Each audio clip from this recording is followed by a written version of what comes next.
নমস্কার, নমস্কার, নমস্কার, নমস্কার, নমস্কার, নমস্কার, নমস্কার। আপনাদের সবাইকে সবাইকে সবাইকে নমস্কার জানাচ্ছে আপনাদের সৌমিত্র বসু।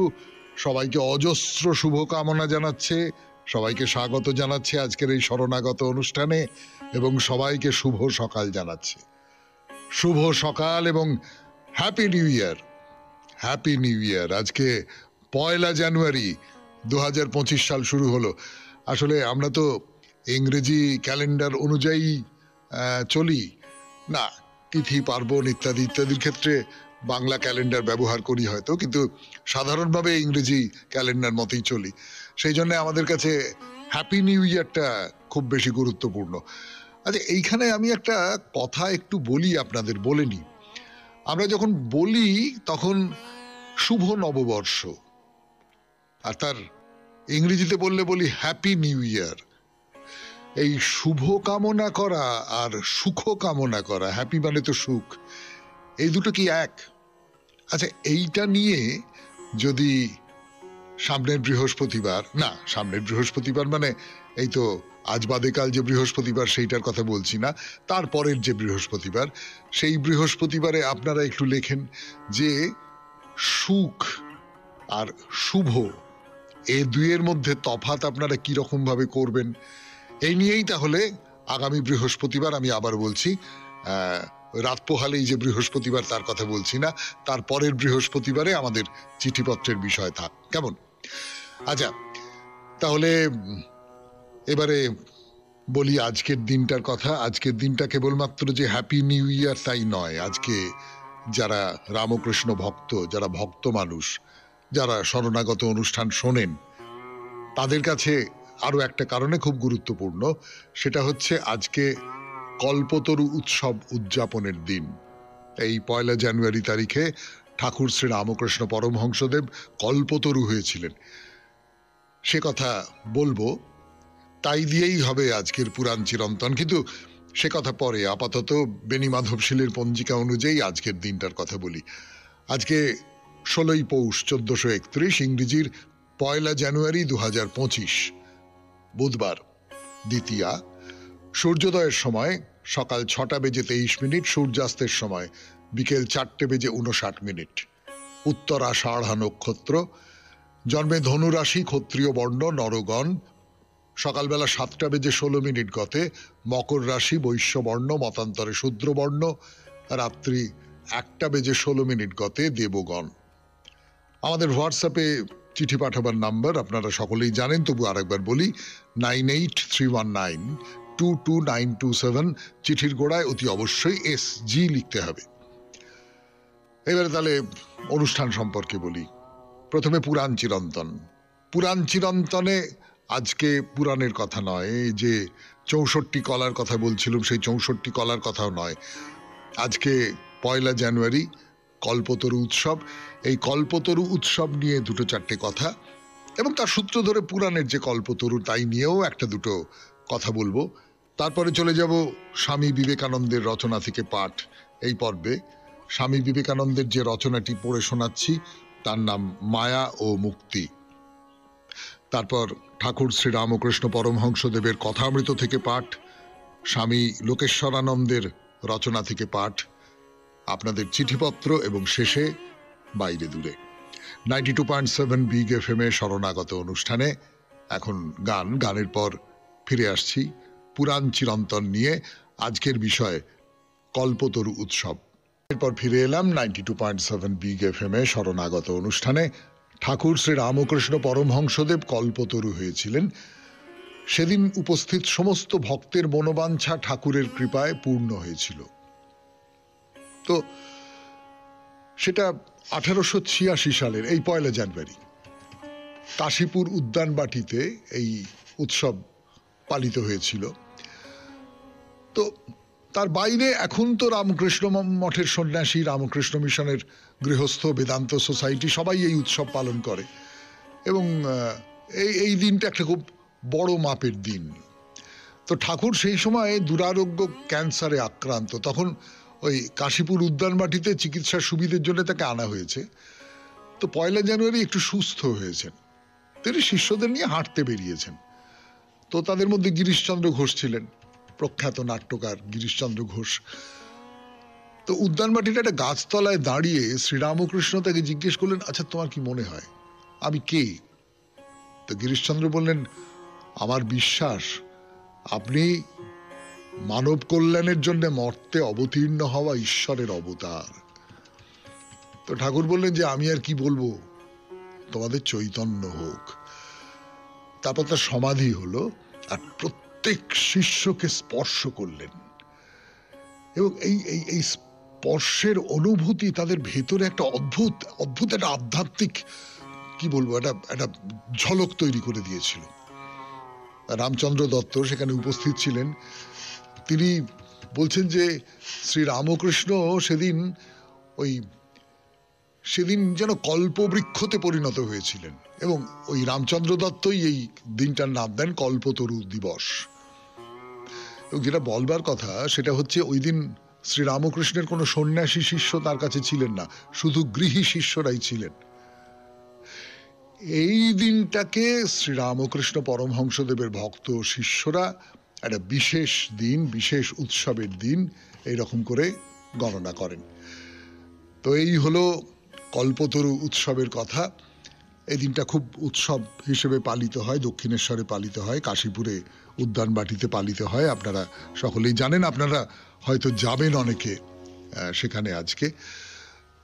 তো দরিদ্রদের জন্য দাতব্য চিকিৎসা করা হয়, কম্বল বিতরণ করা হয়, ইত্যাদি ইত্যাদি নানান রকম সব করা হয়। শুনলেন কল্পতরু উৎসবের কথা, কল্পতরুর কথা 92.7 বিগ এফএম এ শরণাগত অনুষ্ঠানে। এরপর গানের পর স্বামী বিবেকানন্দের রচনা থেকে পাঠ। ফিরে আসছি আমি আপনাদের সৌমিত্র বসু। গানের পর 92.7 বিগ এফএম এ শরণাগত অনুষ্ঠান শুনছেন। স্বামী বিবেকানন্দের রচনা থেকে পাঠ। রচনার নাম মায়া ও মুক্তি। যতটা পড়েছিলাম তারপর থেকে পড়ে শোনাই আপনাদের। বিভিন্ন ধর্মসমূহ যে আকারেই মানুষের নিকট আপন স্বরূপ অভিব্যক্ত করুক না কেন, তাহাদের সকলেরই এই এক মূল ভিত্তি। সকল ধর্মই জগৎ হইতে বাহিরে যাইবার অর্থাৎ মুক্তির উপদেশ দিতেছে। এই সকল বিভিন্ন ধর্মের উদ্দেশ্য সংসার ও ধর্মের মধ্যে একটা আপোষ করিয়া লওয়া নহে, বরং ধর্মকে নিজ আদর্শে দৃঢ় প্রতিষ্ঠিত করা। সংসারের সহিত আপোষ করিয়া ওই আদর্শকে ছোট করিয়া ফেলা নহে। প্রত্যেক ধর্মই এ কথা প্রচার করিতেছে, আর বেদান্তের কর্তব্য বিভিন্ন ধর্ম ভাবের মধ্যে সামঞ্জস্য সাধন। যেমন এইমাত্র আমরা দেখিলাম, এই মুক্তিতত্ত্বে জগতের উচ্চতম ও নিম্নতম সকল ধর্মের মধ্যে সামঞ্জস্য রহিয়াছে। আমরা যাহাকে অত্যন্ত ঘৃণিত কুসংস্কার বলি, আবার যাহা সর্বোচ্চ দর্শন, সবগুলিরই এই এক সাধারণ ভিত্তি যে তাহারা সকলেই ওই এক প্রকার সংকট হইতে নিস্তারের পথ দেখাইয়া দেয়, এবং এই সকল ধর্মের অধিকাংশই প্রপঞ্চাতীত পুরুষ বিশেষের প্রাকৃতিক নিয়ম দ্বারা আবদ্ধ নহেন, এরূপ অর্থাৎ নিত্যমুক্ত পুরুষ বিশেষের সাহায্যে এই মুক্তি লাভ করিতে হয়। এই মুক্ত পুরুষের স্বরূপ সম্বন্ধে নানা বিরোধ ও মতভেদ সত্ত্বেও সেই ব্রহ্ম সগুণ বা নির্গুণ, মানুষের ন্যায় তিনি জ্ঞান সম্পন্ন কিনা, তিনি পুরুষ স্ত্রী বা উভয় ভাববর্জিত, এইরূপ অনন্ত বিচার সত্ত্বেও, বিভিন্ন মতের অতি প্রবল বিরোধ সত্ত্বেও উহাদের সকলের মধ্যেই একত্বের যে সুবর্ণ সূত্র উহাদিগকে গ্রথিত করিয়া রাখিয়াছে তাহা আমরা দেখিতে পাই। সুতরাং ওই সকল বিভিন্নতা বা বিরোধ আমাদের ভীতি উৎপাদন করে না।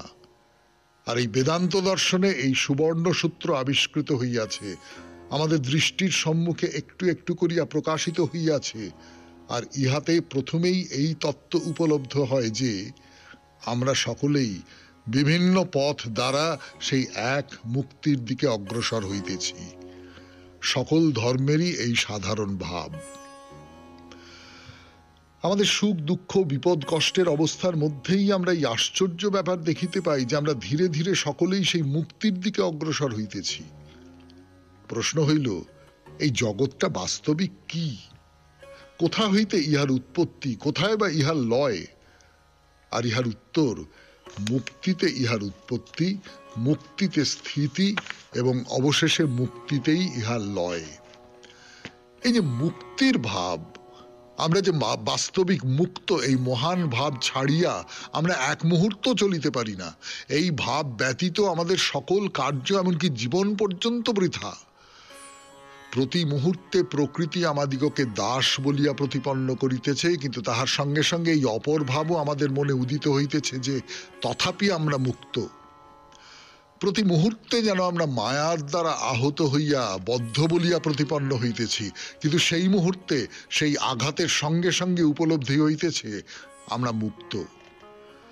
আমাদের ভিতর যেন কিছু আমাদিগকে বলিয়া দিতেছে আমরা মুক্ত, কিন্তু এই মুক্তিকে মনে প্রাণে উপলব্ধি করিতে, আমাদের মুক্ত স্বভাবকে প্রকাশ করিতে যে সকল বাধা উপস্থিত হয়, তাহাও একরূপ অনতিক্রমণীয়। তথাপি ভিতরে আমাদের অন্তরের অন্তঃস্থলে কে যেন সর্বদা বলিতেছে আমি মুক্ত, আমি মুক্ত। আর যদি তুমি জগতের বিভিন্ন ধর্মমত আলোচনা করিয়া দেখো, তবে তুমি বুঝিবে তাহাদের সবগুলিতেই কোনো না কোনো রূপে এই ভাব প্রকাশিত হইয়াছে। শুধু ধর্ম নয়, ধর্ম শব্দটিকে আপনারা অত্যন্ত সংকীর্ণ অর্থে গ্রহণ করিবেন না। সমগ্র সামাজিক জীবনটি কেবল এই এক মুক্ত ভাবের অভিব্যক্তি মাত্র। সকল সামাজিক গতি সেই এক মুক্ত ভাবের বিভিন্ন প্রকাশ মাত্র। যেন সকলেই জ্ঞাতসারে বা অজ্ঞাতসারে সেই স্বর শুনিয়াছে, যে স্বর দিবারাত্র বলিতেছে পরিশ্রান্ত ভারাক্রান্ত সকলে আমার কাছে এসো। একরূপ ভাষায় বা একরূপ ভঙ্গিতে উহা প্রকাশিত না হইতে পারে, কিন্তু মুক্তির সেই বাণী কোনো না কোনো রূপে চিরকাল আমাদের সঙ্গে সঙ্গে চলিতেছে। আমরা এখানে যে জন্মিয়াছি তাহাও ওই বাণীর জন্য, আমাদের প্রত্যেক গতি উহার জন্য। আমরা জানি বা না জানি, আমরা সকলেই মুক্তির দিকে চলিয়াছি। আমরা জ্ঞাতসারে বা অজ্ঞাতসারে সেই বাণীর অনুসরণ করিতেছি। যেমন সেই মোহন বংশীবাদক বংশীধ্বনির দ্বারা গ্রামের বালকগণকে আকর্ষণ করিয়াছিল, আমরাও তেমনি না জানিয়াই এক মোহন বংশীর অনুসরণ করিতেছি। শুনলেন স্বামী বিবেকানন্দের রচনা থেকে পাঠ মায়া ও মুক্তি। গানের পর কথামৃত। এলাম গানের পর 92.7 বিগ এফএম এ শরণাগত অনুষ্ঠান শুনছেন। এখন কথামৃত থেকে পাঠ করে শোনাচ্ছি আমি, আপনাদের সৌমিত্র বসু। নিছক পাঠ যে নয় সেটা আপনারা জানেন। পাঠ করছি সেই সূত্র ধরে একটা দুটো কথা যা আমার মনে হচ্ছে তাই বলছি। যেটা প্রথমেই বলতে চাই সেটা হচ্ছে যে ঠাকুর খুব গান শুনতে ভালোবাসতেন, নিজেও গান গাইতেন। এবং এইটা একটা খুব বলবার মতন কথা যে আমাদের মধ্যযুগের যারা সাধক, তারা, যদি আমি বাংলার বাইরের সাধকদের কথা বলি, গুরু নানকের কথা বলি, তুকারামের কথা বলি, বা রবিদাসের কথা বলি, বা কবিরের কথা বলি, এরা কিন্তু সকলেই গান জানতেন এবং গানের মধ্য দিয়ে এরা কিন্তু তাদের যে ভগবানকে পাওয়ার যে আনন্দ সেইটাকে ব্যক্ত করবার চেষ্টা করেছেন। বাংলার মধ্যেও আপনি যদি রামপ্রসাদের কথা বলেন, আপনি যদি কমলাকান্তের কথা বলেন, আপনি যদি এইরকম সব লোকজনের কথা বলেন, তাহলে তারাও কিন্তু গানের মধ্যে দিয়েই নিজেকে প্রকাশ করেছেন। তো ঠাকুরও গান গাইতে পারতেন, ঠাকুরও গানের মধ্যে নিজে ঢুকে পড়তেন। চৈতন্যদেবের কথা আমরা জানি, চৈতন্যদেব গান গাইতেন, বাজাতেন এবং নৃত্য করতেন। সেই সমস্ত বিবরণ তো আমরা রবিবারের শরণাগত অনুষ্ঠানে বহুবার বলেছি। তো ঠাকুরও সেই রকম করতেন। তো বসা হয়েছে, কেদার বলে একজন, তিনি একটা উৎসবের ব্যবস্থা করেছেন, ভক্তরা খুব আনন্দ করেছেন সারাদিন ধরে। রাম ঠাকুরের ভক্ত, তিনি একজন ওস্তাদকে নিয়ে এসেছিলেন, সেই ওস্তাদ গান করেছেন। ঠাকুর খুব খুশি এবং খুব খুব ভালো। তারপর কথা টথা হচ্ছে আর কি। ঠাকুর বলছেন যে সমাধি তত্ত্ব ব্যাপারটা কি। বলছেন সচ্চিদানন্দ লাভ হলে সমাধি হয়, তখন কর্মত্যাগ হয়ে যায়। আমি ওস্তাদের নাম করছি, এমন সময় ওস্তাদ এসে উপস্থিত, তখন আর তার নাম করবার কি প্রয়োজন? আমি ভগবানের নাম করছি, ভগবানকে পেয়ে গেলাম, ভগবান আমাকে স্পর্শ করলেন, তার যে আনন্দ, সেই আনন্দ তো আমি প্রকাশ করতে পারবো না কোনোভাবে। আমি তো সত্যিকারে সেই যে আনন্দ মানে অপরূপ এক আনন্দ, অবাঙ্গ মানস গোচর এক আনন্দ, সেই আনন্দ, সেই অনুভূতি আমি কেমন করে প্রকাশ করব? আমি চুপ করে থাকবো, তারপরে আর লোকে কথা বলতে পারে না, কোনো কাজ করতে পারে না, ওই গুনগুন গুনগুন গুনগুন গুনগুন করতে পারে না, ভন ভন ভন ভন করতে পারে না। কিন্তু বলছেন যে সাধকের পক্ষে কর্মত্যাগ করলে হবে না, পূজা জপ ধ্যান সন্ধ্যা কবচাদি তীর্থ সবই করতে হবে, কর্মকে ছেড়ে গেলে হবে না। তা ওস্তাদের গান শুনে ঠাকুরের খুব ভাল লেগেছিল। বললেন যে যে মানুষে একটি বড় গুণ আছে, যেমন সঙ্গীত বিদ্যা, তাতে ঈশ্বরের শক্তি আছে বিশেষভাবে। এই যে সঙ্গীত, সেই সঙ্গীত তো কেবলমাত্র ভেতরের একটা গভীর আবেগকে প্রকাশ করবার জন্য ব্যবহৃত হয়।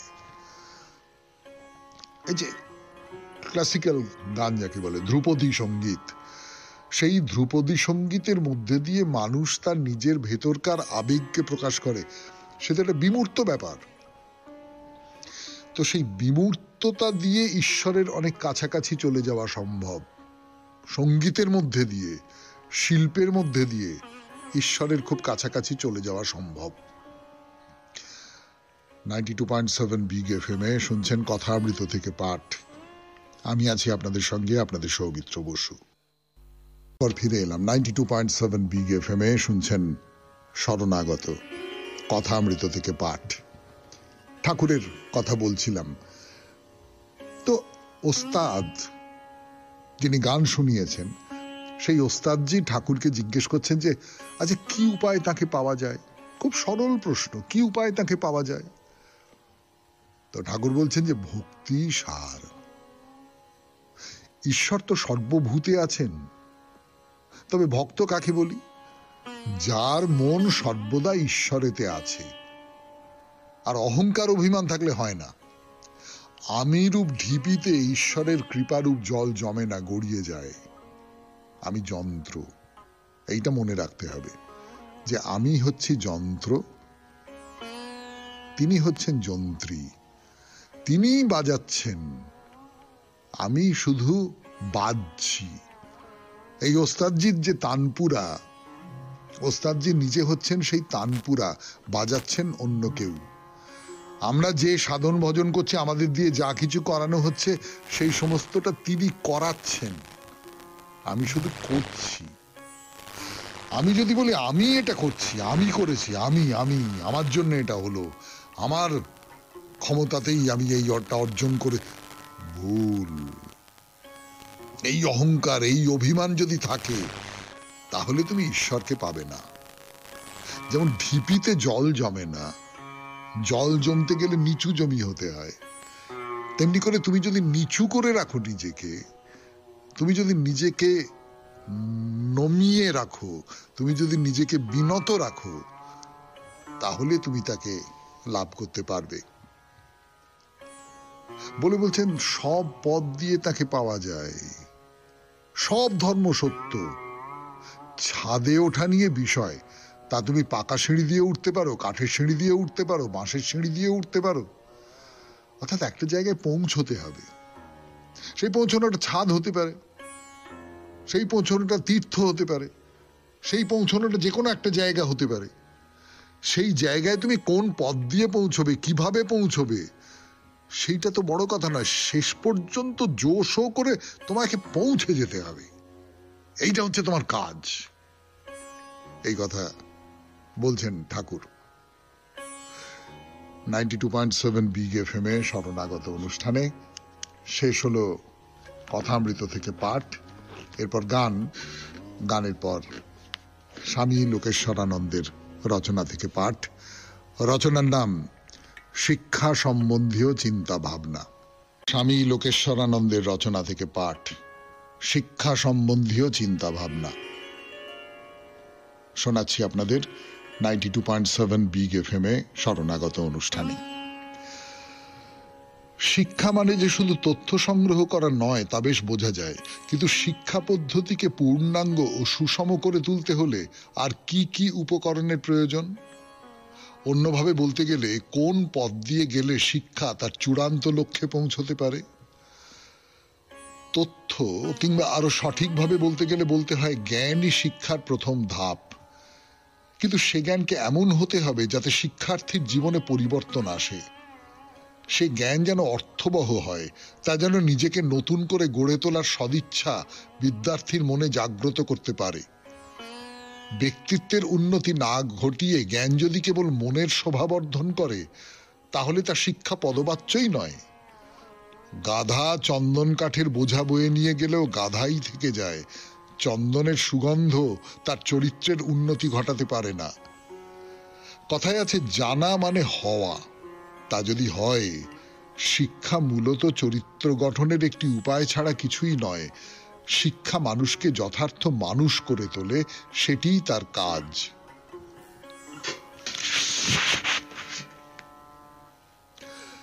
যথার্থ মানুষ কাকে বলে?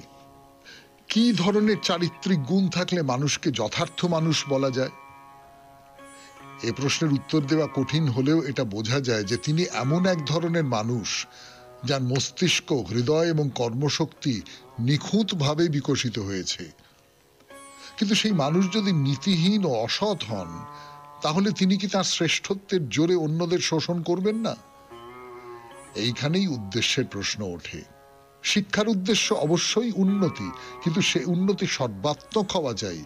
কেবল দৈহিক ও বৌদ্ধিক উন্নতি হলেই চলবে না, তার সঙ্গে নৈতিক ও আধ্যাত্মিক উন্নতিকেও সংযুক্ত করতে হবে।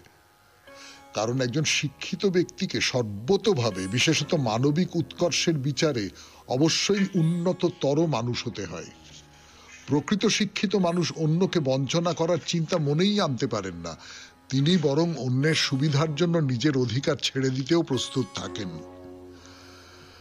শিক্ষা মানুষের মূল্যবোধকে সূক্ষ্ম ও মার্জিত করে এবং তার শ্রেষ্ঠ অভিব্যক্তি ঘটে অন্যের প্রতি স্বেচ্ছাকৃত নিঃস্বার্থ আচরণে। চূড়ান্ত কথাটা হলো এই যে শিক্ষার উদ্দেশ্য মানুষকে বিকশিত হতে সাহায্য করা, যে বিকাশ শুধু নিজের প্রয়োজনে নয়, অন্যের প্রয়োজনেও। কেবল শুকনো বিদ্যেবুদ্ধি ও নৈপুণ্য দিয়েই কোনো সমাজ টিকে থাকতে পারে না। দয়া, সৌহার্দ্য, সহনশীলতা, সংহতি, সুবিবেচনা ও সহানুভূতিও চাই। এই সব গুণেই সমাজ অটুট থাকে। সঙ্গত কারণেই প্রশ্ন ওঠে, ধর্মের থেকে কি শিক্ষাকে আলাদা করা যায়? কারণ এমন একটা পর্যায়ে আসে যখন দেখা যায় শিক্ষা ও ধর্ম হাত ধরাধরি করে চলছে। তবে এটা ঠিক যে শিক্ষাকে কোনো বিশেষ ধর্মমতের পায়ে সঁপে দেওয়া উচিত নয়। কেবল ধর্মের সার সত্যগুলি শিক্ষার অন্তর্ভুক্ত হওয়া উচিত। মত নিয়ে মাতামাতির চেয়ে আধ্যাত্মিক নীতিগুলি আচরণ করে দেখানোর উপরেই জোর দেওয়া প্রয়োজন। দয়া, সততা, সহনশীলতা এবং ভ্রাতৃত্ব যেন জীবনচর্যার অঙ্গ হয়। মাত্রাতিরিক্ত লোভ, ক্রোধ, ঘৃণা এবং ক্ষমতালিপ্সা ইতোমধ্যেই সমাজকে যথেষ্ট কলুষিত করেছে। আজ মানুষ আতঙ্কগ্রস্ত, একে অন্যকে দেখলে ভয় পায়। প্রচলিত শিক্ষা আমাদের জ্ঞান ও দক্ষতা বাড়িয়ে আমাদেরকে যেমন অভূতপূর্ব শক্তিশালী করেছে, তেমনি আগের তুলনায় আরো অনেক বেশি ভয়ঙ্করও করে তুলেছে। যতদিন না আমরা নম্র হতে শিখছি, উত্তেজক পরিস্থিতির মুখোমুখি হয়ে নিজেদের সংযত করতে পারছি এবং অপরাধীকে ক্ষমা করতে শিখছি, ততদিন আমাদের ভবিষ্যৎ অন্ধকার। শিক্ষা ব্যবস্থার লক্ষ্য অবশ্যই হওয়া উচিত ছাত্রছাত্রীদের চিন্তাশীল, বুদ্ধিমান ও যুক্তিবাদী করে গড়ে তোলা এবং তাদের নতুন নতুন ভাবগ্রহণের সামর্থ্য বাড়ানো। কিন্তু তার থেকেও গুরুত্বপূর্ণ কাজ হলো তাদের নীতিপরায়ণ, দয়ালু, উদার ও নিঃস্বার্থ মানুষে পরিণত করা। শুনলেন স্বামী লোকেশ্বরানন্দের রচনা থেকে পাঠ। রচনার নাম শিক্ষা সম্বন্ধীয় চিন্তা ভাবনা। গান শুনুন, গানের পর আপনাদের চিঠিপত্র। ফিরে এলাম 92.7 বিগ এফএম এ শরণাগত অনুষ্ঠানে। এবারে চিঠিপত্র। বিশ্বনাথ ভট্টাচার্য বালি, হাওড়া থেকে চিঠি লিখেছেন ভালো থাকার উপায়। দেখা যাক তিনি কি বলেন। পড়ি সেই চিঠি। মাননীয় সৌমিত্রবাবু, আপনার এই সপ্তাহে চিঠি লেখার বিষয়বস্তু ভালো থাকার উপায়। অত্যন্ত আকর্ষণীয় চিঠি লেখার বিষয়বস্তু। আমাদের ভালো থাকার জন্য অন্যতম প্রয়োজন অর্থ। কিন্তু কেবলমাত্র অর্থ আমাদের জীবনে সবকিছু দিতে পারে না। অনেক ব্যক্তি সামান্য অর্থ উপার্জন করেও সুখী জীবন যাপন করে থাকেন। আমরা জানি বুনো রামনাথ পণ্ডিত কত দারিদ্র্যের মধ্যে থেকেও মাথা উঁচু করে জীবন যাপন করেছেন। স্বামী বিবেকানন্দ অর্থ কষ্ট থাকা সত্ত্বেও মা ভবতারিণীর কাছে অর্থ চাইতে পারেননি, অথচ তিনি বিশ্বনন্দিত মহাপুরুষ।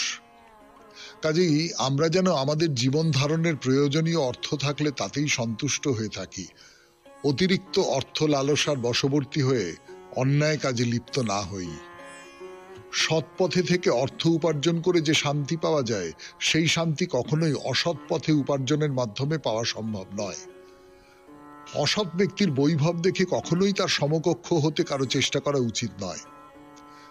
আমাদের দেশে শিক্ষিত মানুষের হার অত্যন্ত কম, অথচ শিক্ষা ব্যতীত কোনো দেশ উন্নতি লাভ করতে পারে না। তাই আমাদের প্রত্যেককে শিক্ষার আলোয় আলোকিত করার চেষ্টা করতে হবে। শিক্ষিত মানুষের হার বৃদ্ধি পেলে সমাজের উন্নতি তথা দেশের উন্নতি হতে বাধ্য, আর আমরা সবাই ভালোভাবে বাঁচতে পারব। আমাদের জীবনে শোক দুঃখ অবশ্যম্ভাবী, কিন্তু তা যেন আমাদের জীবনকে দুর্বিষহ না করে তোলে। আমাদের মনে রাখতে হবে কবিগুরু রবীন্দ্রনাথ ঠাকুরকে। অকল্পনীয় বিরহ যন্ত্রণা সহ্য করতে হয়েছে, কিন্তু এইসব আঘাত তার লেখনী স্তব্ধ করতে পারেনি। বিশেষে জানাই, সকলের তরে সকলে আমরা, প্রত্যেকে আমরা পরের তরেই। কাজেই সবকিছু ভুলে আমরা যেন সর্বদা অন্যের বিপদে তাদের পাশে থাকি, এই অঙ্গীকার আমাদের সবাইকে করতে হবে। এর থেকে আমরা যেন বিচ্যুত না হই। আপনাকে এবং শরণাগত অনুষ্ঠানের সমস্ত প্রিয়জনকে আমার নমস্কার জানিয়ে শেষ করছি। বিশ্বনাথ ভট্টাচার্য, বালি, হাওড়া। খুব সুন্দর চিঠি। আপনি একেবারে মানুষের চরিত্রের যে মূল প্রবণতাগুলো, যে প্রবণতাগুলো আমাদের বিপথে চালিত করে, আমাদের অসুখী করে তোলে শেষ পর্যন্ত, সেইগুলিকে নির্ধারণ করে দিয়েছেন। এবং সেগুলি থেকে যদি আমরা সেগুলিকে সংযত করতে পারি বা মুছে ফেলতে পারি, তাহলেই আমরা ভালো থাকতে পারবো, এই রকম কথা বলেছেন। খুবই জরুরি কথা, গুরুত্বপূর্ণ কথা। আপনাকে অনেক ধন্যবাদ। এরপর গানের পর বাইরে দূরে 92.7 বিগ FM এ শরণাগত অনুষ্ঠান শুনছেন। আমি আছি আপনাদের সঙ্গে, আপনাদের সৌমিত্র বসু। গানের পর ফিরে এলো আপনাদের সৌমিত্র বসু 92.7 বিগ FM এ শরণাগত অনুষ্ঠানে। রত্নপুর, ছত্তিশগড়ের রত্নপুর, তার যে মহামায়ার মন্দির, সেই মহামায়ার মন্দির দর্শন করতে এসেছিলাম আমরা। সে দর্শন সমাধা হয়ে গেছে।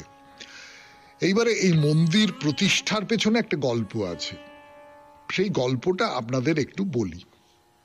শেষ পাতে একটা গল্প হলে মন্দ হয় না তো, তো সেই একটা গল্প আপনাদের শোনানো যাক।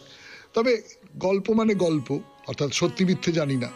মন্দির নিয়ে গল্প যখন, তখন তো সেটা কিংবদন্তি হবে। কিংবদন্তি মানে কেউ একটা বলেছিল, সে কি সত্য ঘটনার থেকে বলেছিল, না বানিয়ে বানিয়ে বলেছিল, না খানিকটা সত্য ঘটনা তার সঙ্গে অনেকখানি কল্পনার মিশেল দিয়ে বলেছিল, আমরা জানি না। কিন্তু এই কিংবদন্তির মধ্যে থেকেও নিশ্চয়ই একটা মন্দিরকে তার মতন করে চেনা সম্ভব। তো যাই হোক, গল্পটা বলি।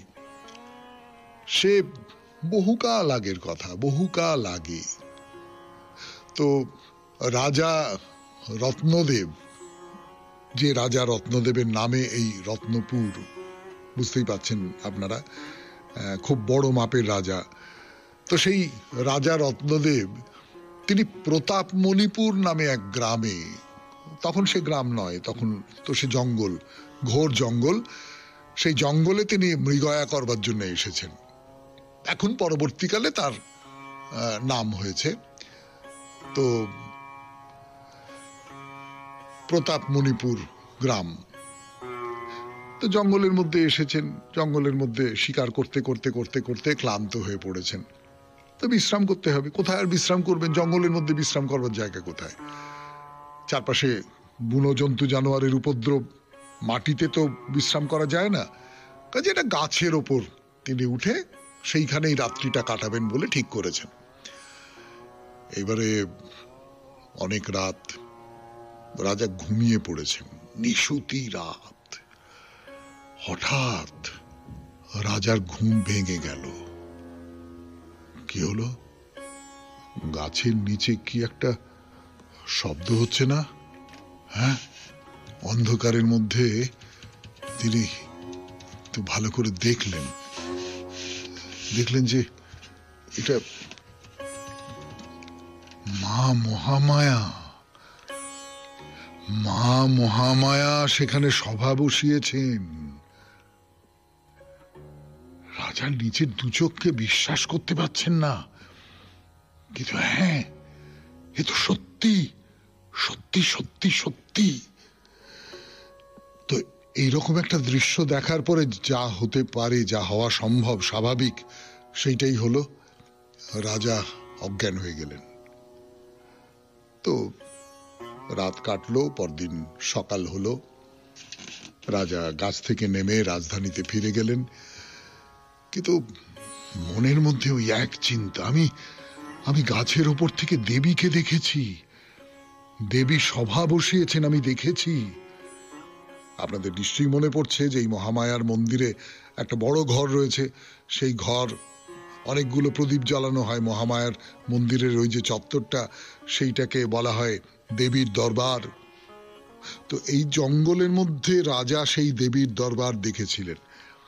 তিনি রাজধানীতে ফিরে এসেছেন, আর তার খালি মনে হচ্ছে যে এইখানেই আমি আমার রাজধানী স্থাপন করব, এইখানেই আমি আমার রাজধানী স্থাপন করব। তারপর কি হলো সেটা বলবার জন্য আপনাদের সৌমিত্র বসু ফিরে আসছে।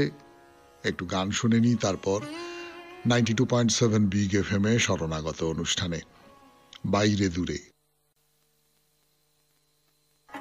তো যা বলছিলাম, গল্পটা শেষ হয়ে গেছে 92.7 বিগ এফএম এ শরণাগত অনুষ্ঠানে। সেটা হচ্ছে রাজা সেইখানে তার রাজধানী স্থাপন করলেন, এবং বলা বাহুল্য এখানেই সেই মন্দির স্থাপিত হলো। তো মহামায়ার মন্দির তো দেখা হলো। মহামায়ার মন্দির নিয়ে যে কিংবদন্তি কাহিনী প্রচলিত আছে, সেই কাহিনী আপনাদের শোনানো হলো। এবার তাহলে অন্য আরেক দিকে যাওয়া যাক। ছত্তিশগড় ছেড়ে অন্য আরেকটা রাজ্যে, কোন রাজ্যে যাওয়া যায়? আমরা তো ক্রমাগত বাঁদিক থেকে, গুজরাট থেকে ডান দিকে আসছি, অর্থাৎ পশ্চিম থেকে পূব দিকে আসছি। তো ডান দিকে যেতে যেতে যেতে যেতে ভারতের ম্যাপের ডান দিকে চলে আসুন। মধ্যপ্রদেশ ভেঙে তৈরি হয়েছিল ছত্তিশগড়। সেই ছত্তিশগড়ের একটি মন্দির আমরা দর্শন করলাম। এবারে আরো ডান দিকে চলে এলে আমাদের পশ্চিমবঙ্গের প্রতিবেশী যে রাজ্য, সেইখানে এসে উপস্থিত হব। দুটো রাজ্য, একটা হচ্ছে বিহার, আর বিহার ভেঙে আবার একটা রাজ্য তৈরি হয়েছে, তার নাম ঝাড়খণ্ড। এই যে সাঁওতাল পরগনা, ঝাড়খণ্ডে। একটা ব্যক্তিগত কথা বলি, আমার বাবা ওকালতি করতেন। তো তিনি যার কাছে কাজ শিখেছেন, তিনি বলতেন যে সারা বছর ধরে খুব মাথার পরিশ্রম হয়, পুজোর ছুটিতে কলকাতায় থাকবে না, বাইরে কোথাও চলে যাবে, গিয়ে ঘুমোবে, খাবে দাবে, একেবারে রিল্যাক্স করা বলতে যেটা বোঝায় সেই রকম করবে। তো তখন বাঙালির এই বেড়াতে যাবার জায়গা ছিল ওই সাঁওতাল পরগনা, মানে এখন সেগুলো ঝাড়খণ্ডের মধ্যে পড়ে। মধুপুর, শিমুলতলা, জসিডি, এই সমস্ত জায়গায় এখানকার জল খুব ভালো ছিল, আর খাবার দাবার খুব সস্তা ছিল, এইসব ছিল। তো আমি তখন খুব ছোট, প্রতি বছর মা বাবা আমাকে নিয়ে ওই রকম মধুপুরে কি শিমুলতলায় বেড়াতে যেতেন। শিমুলতলায় আমাদের একটা ছোট বাড়িও ছিল, তো সেইখানে বেড়াতে যেতেন। সেইখানে মাসখানেক থেকে, তখন তো পুজোর ছুটি খুব লম্বা ছুটি পড়তো, মাসখানেক থেকে আমরা আবার ফিরে আসতাম। সেই ঝাড়খণ্ড, কিন্তু না, ঝাড়খণ্ডের কথা বলবো না, বিহারের মন্দিরের কথা বলবো।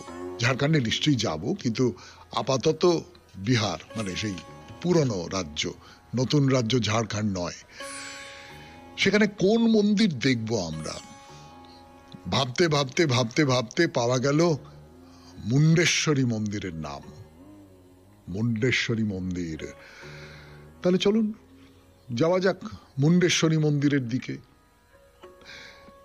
মুন্ডেশ্বরী পাহাড় আছে একটা, সেইখানে মুন্ডেশ্বরী মন্দির। এখন আমি জানি না, দেবীর নামেই নিশ্চয়ই এই পাহাড়ের নাম, এবং দেবীর নামেই এই মন্দির। তো এই মুন্ডেশ্বরী পাহাড়ে মুন্ডেশ্বরী মন্দিরকে দেখতে যাব আমরা।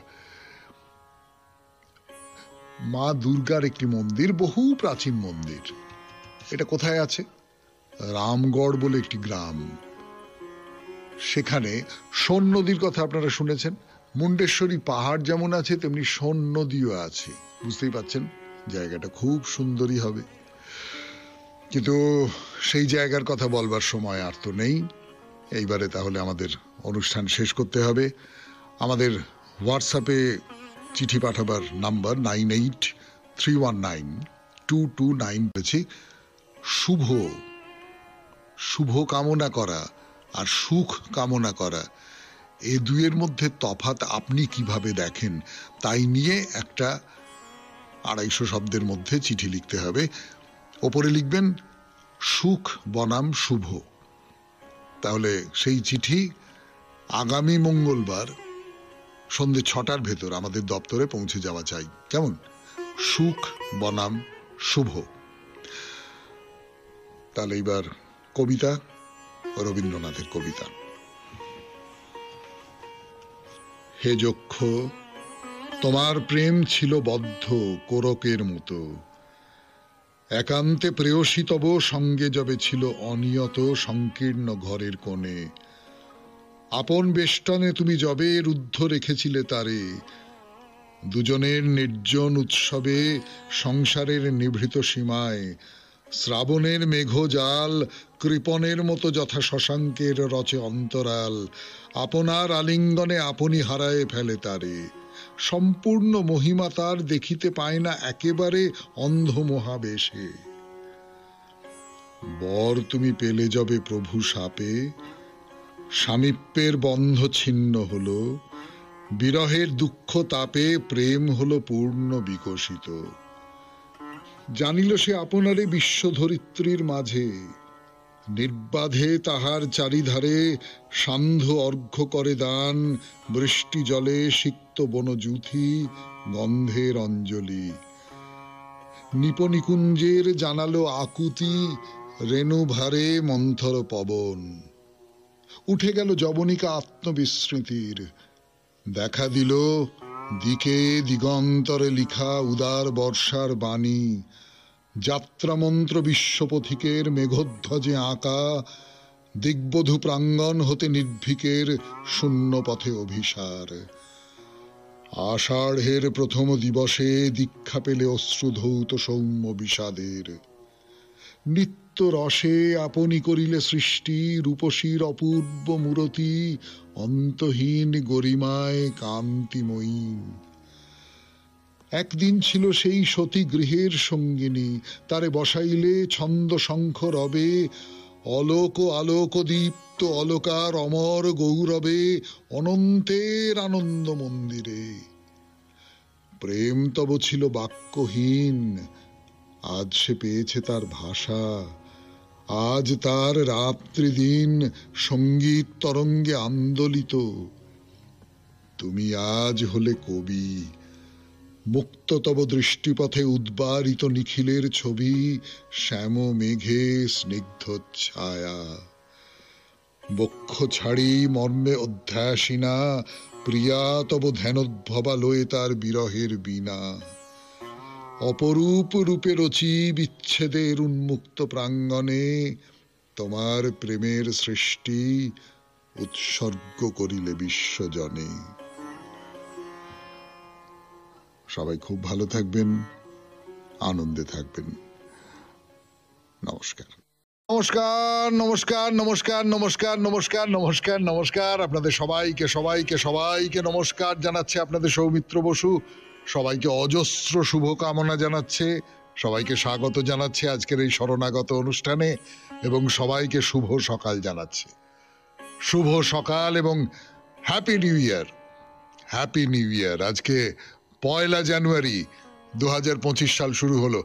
আসলে আমরা তো ইংরেজি ক্যালেন্ডার অনুযায়ী চলি না, তিথি পার্বণ ইত্যাদি ইত্যাদির ক্ষেত্রে বাংলা ক্যালেন্ডার ব্যবহার করি হয়তো, কিন্তু সাধারণভাবে ইংরেজি ক্যালেন্ডার মতেই চলি।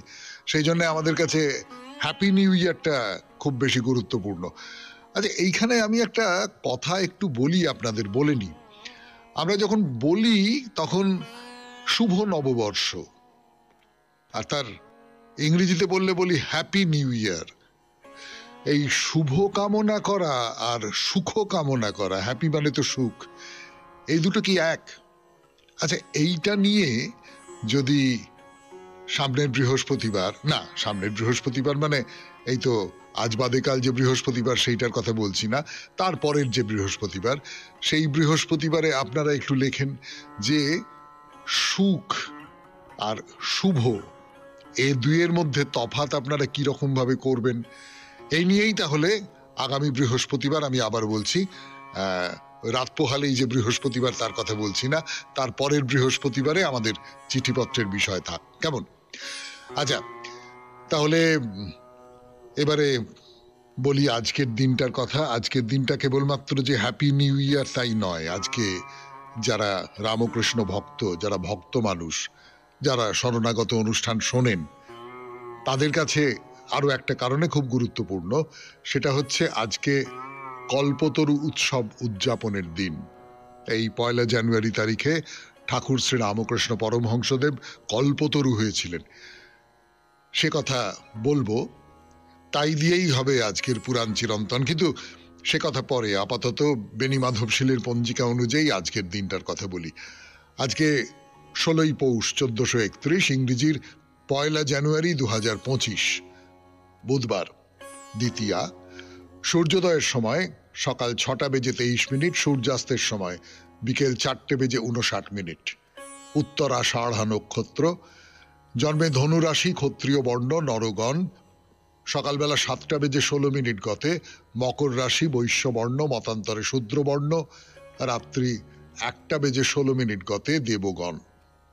আমাদের হোয়াটসঅ্যাপে চিঠি পাঠাবার নাম্বার আপনারা সকলেই জানেন।